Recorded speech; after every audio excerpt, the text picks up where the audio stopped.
There's a moment every Fisker Ocean owner remembers: 70 miles an hour, and the entire car just forgets it's a car. The screen dies, the gauges vanish, and sometimes the car brakes for a ghost that isn't there. 3,000 years ago, a king who had everything wrote a warning. There is a way that seems right to a man, but its end is the way of death. Proverbs 14:12. The Fisker Ocean was a way that seemed right. It was, by any honest measure, one of the most beautiful cars of the decade, designed by a genuine master. And it was built on a foundation of sand. This is the story of an empire that mistook momentum for righteousness. A moral autopsy of a $4 billion dream that died twice, the same way both times because its builder loved the beautiful thing more than the true thing. Let's open it up. His name is Henrik Fisker. If you've ever lost your breath at an Aston Martin, the DB9, the car James Bond drove, you already know his gift. Henrik Fisker didn't just design cars, he designed the cars other designers hang on their walls. So when he promised to build an electric empire to rival Tesla, serious people opened their wallets. The valuation hit $4 billion before the company sold a single vehicle. 4 years later, penny stock, delisted, bankrupt. Warehouses full of cars nobody was left to fix. And here's the hook that should hold you to the end. This was the second time. He'd already burned an empire to the ground once. Same mistakes, same fire. Scripture has a phrase for that. As a dog returns to its vomit, so a fool repeats his folly. Proverbs chapter 26, verse 11. It's a crude image on purpose. It's meant to disturb you, because the deepest question in this story isn't financial, it's moral. Why does a brilliant man return twice to the exact folly that already destroyed him? That's the autopsy. Let's begin. To understand the collapse, understand the man. Because Henrik Fisker's greatest strength was also the blade he kept falling on. He was Danish, Swiss-trained, and by the early 2000s he stood at the absolute summit of automotive design. BMW, Aston Martin, his pen-shaped machines that made grown adults weak at the knees. But here is the ancient trap. There is a difference between the artist and the builder, between the one who imagines the house and the one who digs the foundation in the rain. Jesus drew that exact line. Everyone who hears these words of mine and does not do them will be like a foolish man who built his house on the sand. And the rain fell, and the floods came, and it fell, and great was its fall. Matthew chapter 7, verses 26 to 27. Henrik's first house was Fisker Automotive, founded in 2007. Its product, the Fisker Karma, was a plug-in hybrid so gorgeous that Leonardo DiCaprio bought one. It was the car the conscience of Hollywood wanted to be seen in. But beneath that sheet metal, sand. The Karma was overweight and plagued by software glitches. Its battery supplier, A123 Systems, went bankrupt and dragged Fisker's supply chain down with it. Consumer Reports broke one during testing. It died on their track on the first day. Then the floods came, literally. Hurricane Sandy flooded a New Jersey port in 2012, drowning a fleet of new Karmas. Some caught fire sitting still in the water. By 2013, Fisker Automotive was bankrupt. It had burned roughly $1.4 billion, including a federal loan that left US taxpayers holding around $139 million. Now the rain had come and the house had fallen. And a wise man, having felt the flood at his ankles, digs to the rock the second time. Henrik Fisker looked at the smoking crater and decided to build again, on the same sand. Bigger. Remember that as we go. Every disaster ahead he had already survived once, and chose not to learn. In 2016, he returned. New company, Fisker Inc. New promise, an electric SUV, the Fisker Ocean, sustainable, vegan-trimmed, solar-roofed, and priced to actually compete, starting around $37,500. And this time, he had a theory to escape the last fire, a theory that gleamed in the pitch deck. He called it asset light. The logic seemed unassailable. Tesla nearly died building its own factories. Elon Musk called it production hell because manufacturing is where car companies bleed out. It costs billions, it takes years, it's the hard part. So Fisker asked, why carry that weight at all? Fisker would do the beautiful part, design, brand, vision, and pay someone else to bear the burden of building. They hired Magna Steyr in Austria, a world-class contract manufacturer that builds for Mercedes, BMW, and Jaguar. On paper, Genius. Low overhead, move fast. Let the experts sweat. But scripture keeps a ledger the pitch deck didn't. There is a way that seems right to a man, but its end is the way of death. The asset-light gamble was the way that seemed right. Because when you outsource the building of your car, you outsource control of your car. And a modern EV isn't metal, it's software. It's 1,000 systems, sensors and screens and motors and brakes, all speaking to one another in real time. Magna could bolt the Ocean together beautifully. What Magna could not do was write Fisker's software or own the seam between the body it built and the brain Fisker was scrambling to finish. That seam is exactly where the car came apart. And here is the moral center of the whole gamble. There's a proverb the hustle culture never quotes: wealth gained hastily will dwindle, but whoever gathers little by little will increase it. Proverbs 13:11. Asset light was hastily gained wealth as a strategy. Skip the slow, patient, unglamorous gathering, the years of building your own capability, and grab the growth now. Fisker mistook speed for strength. It mistook momentum for righteousness. It assumed that because the plan moved fast, the plan was sound. And consider the deeper irony. Fisker's first company died from dependence on someone else's factory, someone else's battery, someone else's timeline. Bankruptcy number 1 was screaming the lesson: own your critical path. Henrik's answer was to build an entire company around depending on others even more. He didn't repair the crack in the foundation. He poured the second house on the same fault line and called it innovation. The car that rolled out of Austria in 2023 looked spectacular. For about a week, it seemed Henrik Fisker had authored the comeback of the decade. Then people started actually driving it. Jesus once rebuked the religious leaders with an image that fits this car with unsettling precision.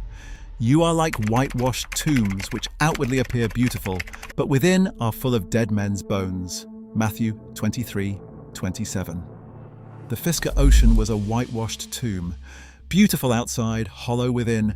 Imagine spending $70,000 and living with this. You walk to your Ocean, you press the fob. Nothing. It doesn't know you. Press again. Again. Owners stood in parking lots pressing fobs like a dead remote, locked out of cars they owned. That's the small problem, because the Ocean's software wasn't merely buggy, by many accounts it was fundamentally unfinished. Fisker shipped a car whose brain was still under construction and let the customers be the test drivers. And these aren't rumors. These are failures regulators opened formal safety investigations into. The screens went black, at speed, on the highway, in a car where the screen is the speedometer and the controls. People drove 70 with a dead dashboard, phantom braking. The sensors detected hazards that weren't there and the car braked itself in traffic.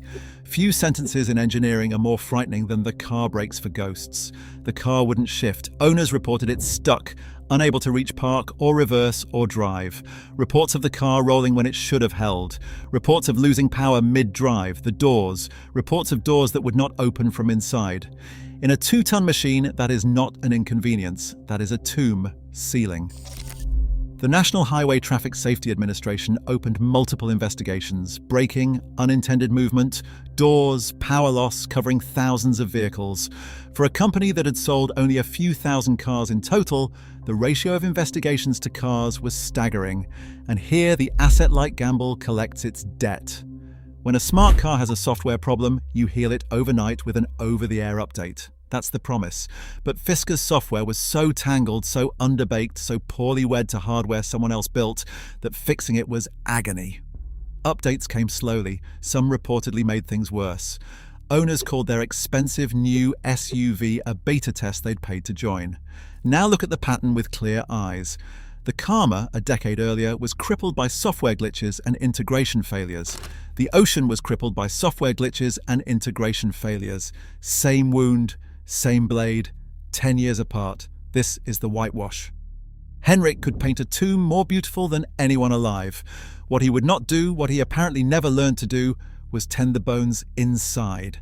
And scripture is blunt about which one God weighs. Man looks on the outward appearance, but the Lord looks on the heart. 1 Samuel 16:7. The market, in the end, looks on the heart too. The heart of this car was not finished, and no amount of beautiful whitewash could hide it once the driving started. Bad cars kill a reputation slowly. What killed Fisker fast was inside the building, in the counting house. And this is where the story sounds invented. There's an ancient, unglamorous command repeated all through Scripture. A false balance is an abomination to the Lord, but a just weight is his delight. Proverbs chapter 11, verse 1. Honest accounting isn't merely good hygiene in the Bible, it's righteousness. To lose track of what you owe and what you're owed isn't a clerical failure. It's a moral one. Fisker Incorporated, once valued at $4 billion, publicly traded with real auditors, could not, at times, keep track of its own money.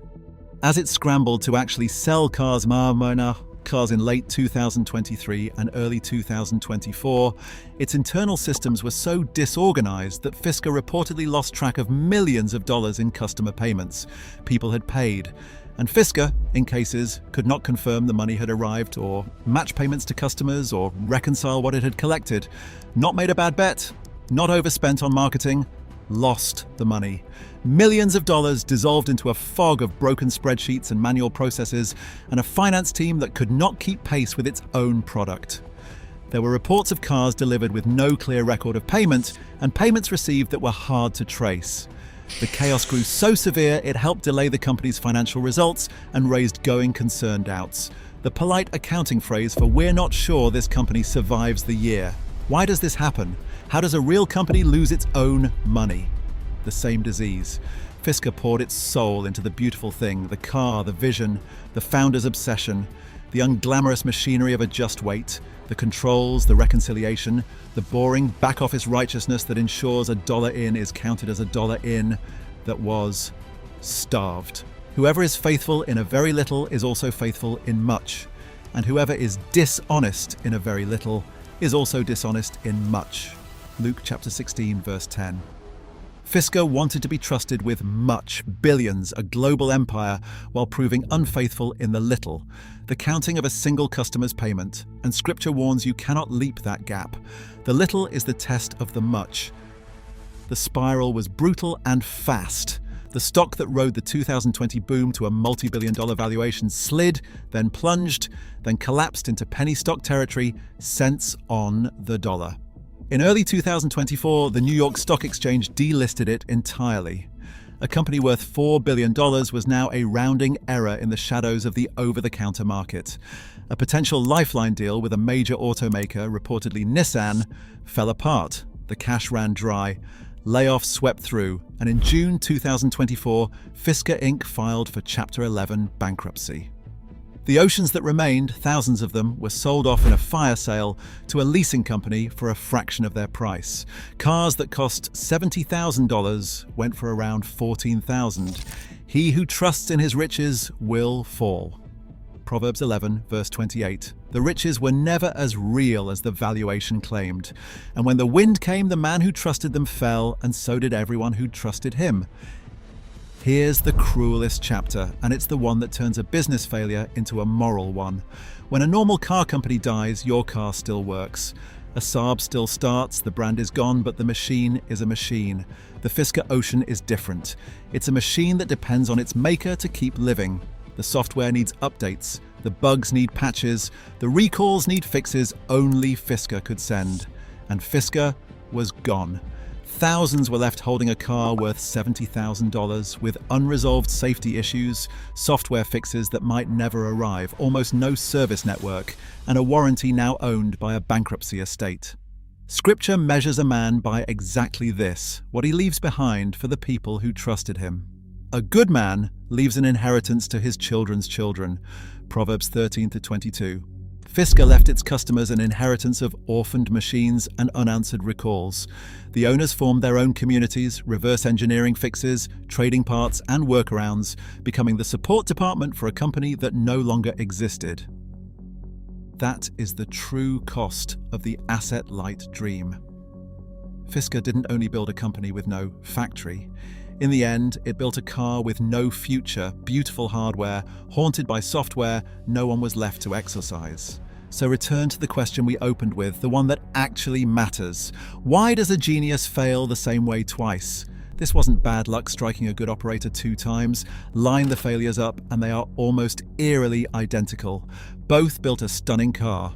Both were crippled by immature, glitchy software. Both were fatally dependent on outside partners. Both exalted aesthetics over engineering and operations. Both ran out of money chasing the vision. Both left customers and investors in the wreckage. This is not a story about a market that wasn't ready or a technology that didn't exist. It's a character study. As a dog returns to its vomit, so a fool repeats his folly. Henrik Fisker's gift was also his prison. He saw the world in form, in beauty, in the fall of light across a fender. That gift built two of the most gorgeous cars of their eras. But a car company is not an object. It's a system, patient, unglamorous people reconciling payments and debugging firmware at 2 a.m. So the beautiful thing at the center actually functions. Henrik loved the object. He never learned to love the system. And you cannot steward what you refuse to love. Here's the spiritual diagnosis beneath the financial one. The Ocean wasn't just a product, it was an idol, the beautiful work of a maker's own hands, trusted to save him. And Scripture's oldest warning is against exactly this: the moment you bow to the work of your hands and call the beautiful thing good while ignoring whether it's true. Pride goes before destruction, and a haughty spirit before a fall. Proverbs 16:18. The first bankruptcy should have been the humbling, but Henrik wasn't humbled because in his eyes the car had been magnificent, and it had been. The car was never the problem. The problem was the pride that could not admit the boring, essential work around the car was where righteousness actually lived. Contrast the rival. Tesla survived production hell because Elon Musk was willing to sleep on the factory floor and wrestle the boring, agonizing reality of manufacturing. He hated it. He called it hell, but he did the hard thing. There's an ancient dignity in that the pitch decks miss. In all toil there is profit, but mere talk tends only to poverty. Proverbs 14:23. Musk toiled. Fisker twice tried to talk and design his way around the toil, and the toil is undefeated. So back to that owner on the highway. 70 miles an hour, dead dashboard, a car that forgot it was a car. That black screen is the whole story in one image. A Fisker was always two things fused, an object of real beauty and a machine that didn't quite work. And when the second thing failed, it dragged the first, and $2 billion and a legend's legacy into the dark. There is a way that seems right to a man, but its end is the way of death. The way seemed right. The car was beautiful. The momentum felt like righteousness, and the end was the way of death for the second time. Henrik Fisker will be remembered as one of the great designers of his generation. The DB9 alone earns him that, but he'll also be the cautionary tale every founder should be made to study. Because the lesson is older than any market, momentum is not righteousness, beauty is not truth, and designing a masterpiece is not the same as building a house that can stand in the rain. You can be the most gifted hand in the room and still fall, not because your vision was wrong, but because you would not do the unglamorous, unbeautiful, absolutely essential work of building on rock. The empire was gorgeous, and gorgeous is not the same as built. If you want to see the mirror image of this story, the empire that survived the flood because it refused the shortcut Fisker took twice, watch our breakdown of the Tesla $10 billion mistake next. It's the same test answered the other way. That video's on screen now. Subscribe to Empire and Ash because every empire leaves ash, and we're here to sift it for what's true.